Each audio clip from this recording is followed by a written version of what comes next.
সামগ্রিকভাবে বাংলাদেশের কৃষি শ্রমশক্তির প্রায় ৪৫% নারী। উপকূলীয় এলাকায় এই হার আরও বেশি। কৃষির সকল কাজেই থাকেন নারীরা।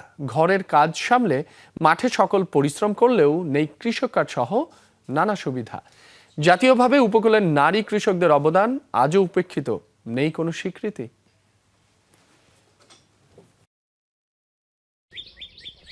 ভোরের আলো ফোটার আগেই বাগেরহাটের মোংলা ও শরণখোলার প্রত্যন্ত গ্রামে শুরু হয় নারী কৃষকদের কর্মযজ্ঞ।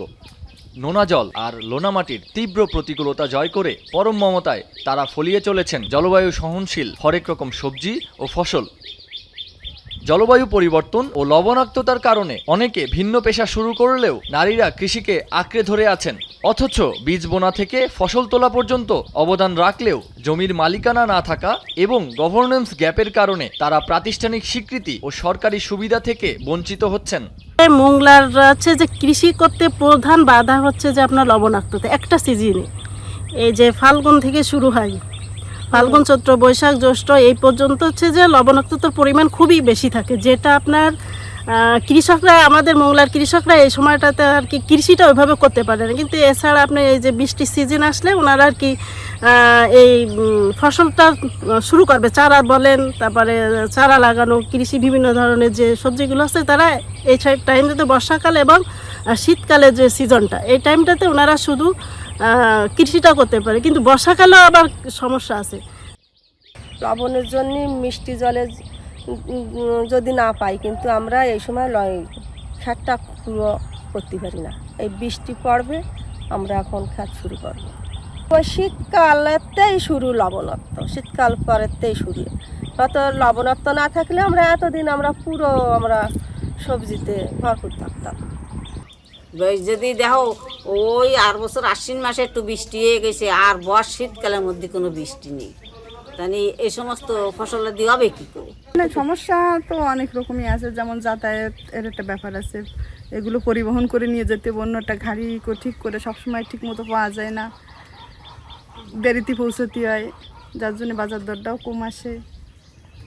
আমাদের যে পানির কষ্টটা অনেক, আসলে আমরা যে খাবো, রান্না করব, গোসল করবো, এত দূরের কথা। খাওয়ার জন্য আমাদের কিনে খাতে হয় পানি, এবং যেদিক তাকাবেন এখন তো লবণ। বাংলাদেশের অধিকাংশ নারী কৃষি শ্রমের সাথে যুক্ত রয়েছে। পরিসংখ্যান দেখলে দেখা যায় যে এই সংখ্যা প্রায় ৭৪%। তারা সেই কৃষি উৎপাদন থেকে শুরু করে বাজারজাতকরণের যে বিভিন্ন পর্যায় রয়েছে সেই পর্যায়গুলোতে তারা কাজ করে তারা ভূমিকা রেখে থাকে এবং কৃষিকে তারা সচল রেখে থাকে। কিন্তু দুঃখজনক হলেও সত্য যে এই নারীরা বিভিন্ন ধরনের বৈষম্যের শিকার। উপকূলীয় অঞ্চলে যেখানে লবণাক্ততা দেখা যাচ্ছে সেই অঞ্চলের নারীরা আরও বেশি বৈষম্যের শিকার হচ্ছে। এই লবণাক্ততার কারণে তাদের কাজ বা তাদের পরিশ্রম আরও বেশি করতে হচ্ছে। কোনো কৃষি কার্ডও নাই, ফ্যামিলি কার্ডও নাই, শুনতেছি সরকার দিতে যাচ্ছে, তা কীভাবে পাবো? আমরা তো কিছুই পাই না, ক্ষেত খামার করি। আমি কৃষি করি, আমাদের সরকারি কোনো কৃষি কার্ড নাই, এবং আমরা এই প্রশিক্ষণ পেয়ে যে আমরা নিজেরা কৃষিকাজ করি, সে আমার পরিবারের যে সবজি চাহিদাটা আমরা মিটাই, এবং পাশাপাশি যাদের প্রয়োজন তাদের আমরা দিই, যখন অনেক হয় তখন বিক্রি করি। কৃষিখাতে যে চ্যালেঞ্জগুলি সেটা আসলে উপকূল বলে কথা না, আমি বলবো সমগ্র বাংলাদেশেরই চিত্র এটা। তবে উপকূলের যেহেতু ক্লাইমেট ভালনারেবল এরিয়া, সেখানে একটু মাত্রাটা অতিরিক্ত থাকে। যেমন সে ধরেন যে যদি কৃষিকাজের কথা বলি, নারীর কৃষি যেসব কাজগুলি করে, সেটা ধান চাষের কথা বলি, গবাদি পশুর কথা বলি, অথবা ছাগল পালন বলি, হোয়াট এভার ইট ইজ যে কৃষিকাজ করুক না কেন, নারীর এই শ্রমটাকে কিন্তু গৃহস্থালী কাজের মধ্যে ঢুকে যায়। নারীর যে কৃষিকাজের সাথে যুক্ত, অর্থনৈতিক কাজের সাথে যুক্ত, এই কাজটা আমাদের দেশে অর্থনৈতিক কাজের সাথে কোনোভাবেই যুক্ত হয় না, এটাকে গৃহস্থালী কাজ দেখা হয়। এটা আমি মনে করি যে তার শ্রমের প্রতি একটা অস্বীকার করা হয় যে কৃষিকাজে নারীর অবদানটাকে। তার এই কাজের কোনো শ্রম হিসাবে স্বীকৃতি নেই, আবার কৃষক হিসাবেও স্বীকৃতি নেই। এই স্বীকৃতি না থাকার কারণে যেটা সে ডিপ্রাইভ হয়, যদি কোনো নারী লোন নিতে চায় সেটা সে পারে না, অথবা সে যদি নিজে চাষাবাদের জন্য যায় সেটা সে পারে না।